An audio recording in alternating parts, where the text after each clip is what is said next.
Viewers, welcome to my channel readers love with Smita. आज हम Napoleon Hill का book practical step to think and grow इस book का 8 chapter का second part पढ़ने जा रहे हैं। आत्मविश्वास के फॉर्मूले में माहिर बने।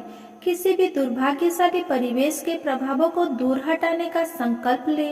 अपनी इच्छा और आदेश के मुताबिक अपना जीवन बनाने का संकल्प ले। मानसिक संपत्तियों और कमजोरियों की सूची बनाने पर आप यह जान जाएंगे, आत्मविश्वास का अभाव ही आपको आपकी सबसे बड़ी कमजोरी है।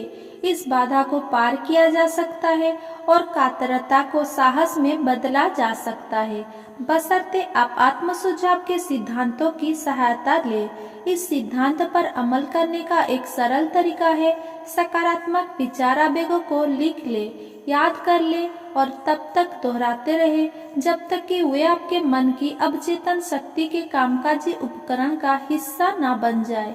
जैसा नीचे दिए आत्मविश्वास फॉर्मूले में बताया गया है। 1. मैं जानता हूँ कि मुझ में जीवन में अपने निश्चित उद्देश्य वाली वस्तु हासिल करने की योग्यता है, इसीलिए मैं खुद से इसकी प्राप्ति की दिशा में सतत लगनशील कार्य की मांग करता हूँ और मैं इसी वक्त ऐसे कार्य करने का वादा करता हूँ। 2.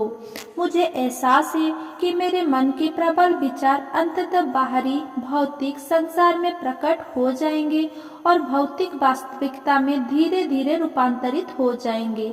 इसीलिए मैं अपने विचारों को हर दिन 30 मिनट तक एकाग्र करूँगा कि मैं कैसा बनना चाहता हूँ, ताकि मैं अपने मन में अपने आदर्श व्यक्तित्व की स्पष्ट मानसिक तस्वीर बना लूं।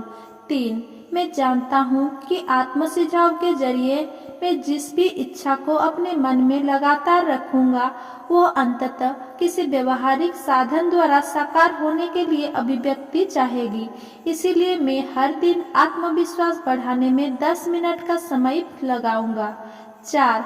मैंने स्पष्टता से जीवन में अपने निश्चित मुख्य लक्ष्य का वर्णन लिख लिया है और मैं कोशिश करना तब तक कभी नहीं छोड़ूंगा जब तक कि मैं इसे हासिल करने के लिए पर्याप्त आत्मविश्वास हासिल ना कर लूं। 5. मुझे पूरा एहसास है कि सत्य और न्याय की बुनियाद के बिना कोई दौलत या पद लंबे समय तक कायम नहीं रह सकता, इसीलिए मैं किसी ऐसे काम में संलग्न नहीं होऊंगा जिससे सभी संबंधित को लाभ ना हो। मैं मनोवांछित शक्तियों को अपनी ओर आकर्षित करने में कामयाब होऊंगा और मैं दूसरे लोगों के सहयोग को आकर्षित करूंगा।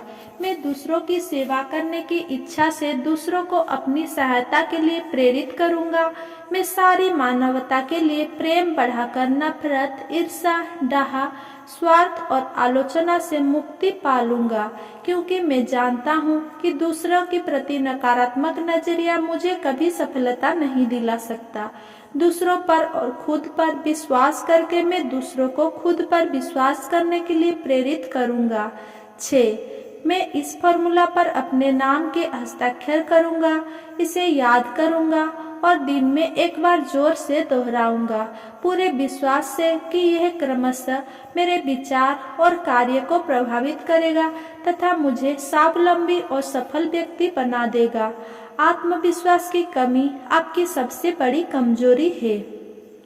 आपकी संरचना में कहीं पर शायद आपके मस्तिष्क की कोशिकाएं में उपलब्धि का बीज सोया हुआ है, जिसे अगर जगा दिया जाए और काम पर लगा दिया जाए तो यह आपको उन ऊंचाइयों तक ले जाएगा जहां तक पहुंचने की आपने कभी आशा भी ना की होगी। जिस तरह निस्मार्थ संगीतकार वायलिन के तारों से संगीत के सबसे मधुरता ने छेड़ सकता है, उसी तरह आप भी अपने मस्तिष्क में सोई पड़ी प्रतिभा को जगा सकते हैं और उसकी बदौलत खुद को ऊपर पहुंचा सकते हैं, ताकि आप अपनी मनचाही चीज हासिल कर ले। अपनी आस्था को गुंजित होने दें। भावनाओं के साथ जुड़े विचार एक चुंबकीय शक्ति बनाते हैं जो वायु की तरंगों से दूसरे समान या संबंध विचारों को आकर्षित करती है। भावना के साथ इस तरह चुंबकीकृत विचार की तुलना एक बीज से की जा सकती है, जिसे उपजाऊ जमीन में बोने पर यह अंकुरित होता है, बढ़ता है और खुद को बार बार कई गुना करता है, जब तक कि वो एक छोटा सा बीज उसी तरह के असंख्य करोड़ों बीजों में नहीं बदल जाता।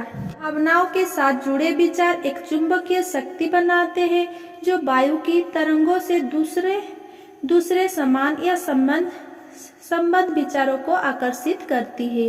ईथर या वायु कंपन की शासक शक्तियों का बहुत अहम ब्रह्मांडीय हिस्सा है। ये विनाशकारी और सृजनात्मक दोनों तरह के कंपनों से बना है। यहाँ सारे समय डर, गरीबी, रोग, असफलता और दुख की तरंग तो मौजूद रहती है, साथ ही समृद्धि, स्वास्थ्य, सफलता और खुशी की तरंगे भी मौजूद रहती है। ठीक उसी तरह जिस तरह रेडियो के माध्यम से वायु संगीत की सैकड़ों ध्वनियाँ और मानव स्तरों को संचारित करती है, जिसमें उनकी निजता और पहचान के साधन मौजूद रहते हैं। ईथर के महान भंडार से मानव मन लगाकर उन तरंगों को आकर्षित करता है जो मानव मन में मौजूद सबसे प्रबल विचार से मेल खाती है। इंसान अपने मन में जो भी विचार, योजना या उद्देश्य रखता है, वो इधर की तरंग से अपने बहुत सारे रिश्तेदार को आकर्षित करता है। इन रिश्तेदार के साथ वो अपनी खुद की शक्ति भी जोड़ देता है और अंततः वो उस व्यक्ति का दबंग प्रेरक स्वामी बन जाता है, जिसने अपने मन में उसे जगह दी है। हम जो है वो विचार की उन तरंगों की बदौलत है, जिन्हें हम अपने दैनिक परिवेश के उद्दीपन के जरिए ग्रहण और दर्ज करते हैं। प्रेम की शक्ति को पहचानें। ये एक ज्ञात तथ्य है कि प्रेम का भाव आस्था नामक मानसिक अवस्था से करीबी रूप से जुड़ा होता है। इसी वजह से प्रेम किसी व्यक्ति के विचार आवेगों को उनके आध्यात्मिक समतुल्य में बदलने के बहुत करीब आ जाता है। महान उपलब्धियों वाले सैकड़ों लोगों के जीवन के कार्य और उपलब्धियों का सावधानीपूर्ण विश्लेषण यह उजागर करता है कि उनमें से लगभग हर एक के पीछे किसी महिला के प्रेम का प्रभाव था। प्रेम का भाव मानव हृदय और मस्तिष्क में चुंबकीय आकर्षण का एक सहयोगी क्षेत्र बना देता है, जो ईथर में तैरती ज्यादा ऊंची और सूक्ष्म तरंगों के आगमन को प्रेरित करता है। ये एक ज्ञात तथ्य है कि प्रेम का भाव आस्था नामक मानसिक अवस्था से करीबी रूप से जुड़ा होता है। इसी वजह से प्रेम किसी व्यक्ति के विचार आवेग को उनके आध्यात्मिक समतुल्य में बदलने के बहुत करीब आ जाता है। 40 साल की उम्र तक अब्राहम लिंकन ने जो भी कोशिश की, उसमें वे नाकाम रहे। वे गुमनाम जगह के गुमनाम व्यक्ति थे, जब तक कि उनके जीवन में एक विराट अनुभव नहीं आया, जिसने उनके दिलो दिमाग में सोए हुए जीनियस को जगा दिया, जिससे संसार को सचमुच एक महान व्यक्ति मिल गया। ये अनुभव दुख और प्रेम की भावनाओं से मिश्रित था। ये एन रूटलेज के जरिए उन तक आया, जो एकमात्र महिला थी जिनमें लिंकन ने सचमुच प्रेम किया था। आस्था की शक्ति दर्शाने वाली कहानियाँ पढ़ेंगे। अगर मेरे साथ जुड़े रहना चाहते हैं तो मेरा चैनल को सब्सक्राइब करें और मेरा वीडियो को लाइक, कमेंट, शेयर करें।